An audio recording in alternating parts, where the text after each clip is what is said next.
Rita Castro, nutricionista, e no vídeo de hoje a gente vai falar sobre gorduras. Você tem medo de consumir gordura? Então pare com esse medo, porque as gorduras elas têm funções muito importantes para o nosso organismo, para produzir os hormônios que a gente necessita, para que as nossas células funcionem bem, a gente precisa sim das gorduras, para que elas consigam transportar algumas vitaminas importantes para o nosso corpo. Tudo depende dessas gorduras, mas não é qualquer gordura que a gente vai sair consumindo por aí. As gorduras, que eu vou explicar isso num vídeo um pouquinho mais detalhado, elas são formadas por moléculas chamadas de ácidos graxos, e esses ácidos graxos eles podem ser classificados de várias maneiras, e a capacidade dele fazer bem ou, digamos assim, fazer mal vai depender desse tipo de ácido graxo presente no alimento. Então, por exemplo, o abacate, que por muito tempo muita gente tinha muito medo de consumir, mas o abacate é muito gordo, mas ele é excelente em gorduras monoinsaturadas e faz dele ser uma excelente fonte de gordura boa. E não precisa ter medo de consumir abacate, não precisa ter medo de consumir boas quantidades desse alimento no seu dia. E esse consumo de gorduras boas tem que ser também um mix, né? Também não adianta ser só abacate, vou consumir 10 abacates por dia, também ninguém vai fazer isso. O ideal é calcular e fazer essa distribuição de forma adequada para cada indivíduo. A gente tem boas fontes de gorduras também no azeite.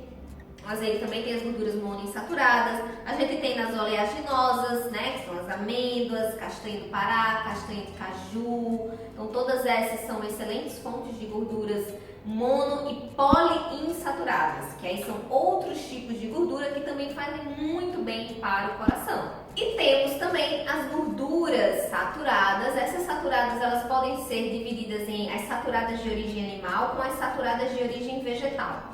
As gorduras saturadas de origem animal, como por exemplo as que são dos leites, dos queijos, das carnes, né, da picanha ali, ela é bem rica em gordura saturada, né, obviamente de origem animal.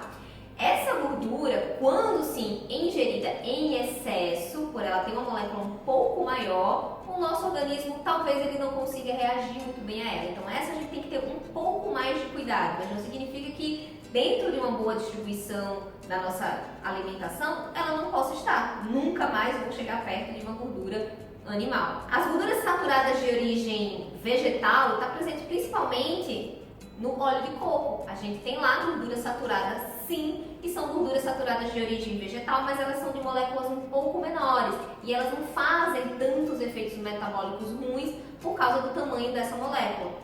E isso acaba tendo alguns efeitos benéficos. Mas eu vou fazer um vídeo depois só sobre o óleo de coco e esclarecer algumas polêmicas. E aí, dentro das gorduras vegetais, a gente tem os óleos vegetais, óleo de soja, óleo de milho, óleo de girassol. Todos esses são ricos em gordura poliinsaturada, porém, o tipo de gordura poliinsaturada que tem ali, ele é um pouco mais inflamatório. E qual é o grande problema, na verdade, dos óleos vegetais, a gente acrescentar os óleos na comida? É a fritura. Você fritar um alimento, isso, quando a gente submete uma gordura a uma alta temperatura, que é uma temperatura de fritura, isso vai produzir algumas moléculas tóxicas, uma molécula muito conhecida chamada acroleína, e ela, inclusive, tem estudos falando que ela está associada com o aparecimento do câncer. Então, o excesso de acroleína, excesso de fritura, além de gerar a própria obesidade, pode aumentar o risco para câncer. Então, por isso que ela é tão perigosa. Os outros tipos de gorduras ruins que a gente nem fala, que acaba nem citando em termos de consumir e de ter recomendação, é a gordura trans. Então nem existe recomendação mínima para a gordura trans, tá? Então fiquem longe dos alimentos ricos em gordura trans, onde a gente vai encontrar. É claro que nos alimentos industrializados. Então por isso que quanto mais alimentos naturais a gente consumir, menos exposição a gente vai ter a essas gorduras trans. As gorduras trans, elas sim vão chegar no fígado e vão estimular o aumento de colesterol, vão aumentar o seu triglicerídeo, vai fazer um desastre no seu metabolismo. Então, essas gorduras trans, realmente, a gente deve ficar bastante longe delas. Mas as outras gorduras, as de origem vegetal, principalmente do azeite, do abacate, das oleaginosas, são excelentes. A do óleo de coco também ela pode estar presente, as de origem animal também, tudo dentro do equilíbrio e do que vai ser especificamente para o seu metabolismo.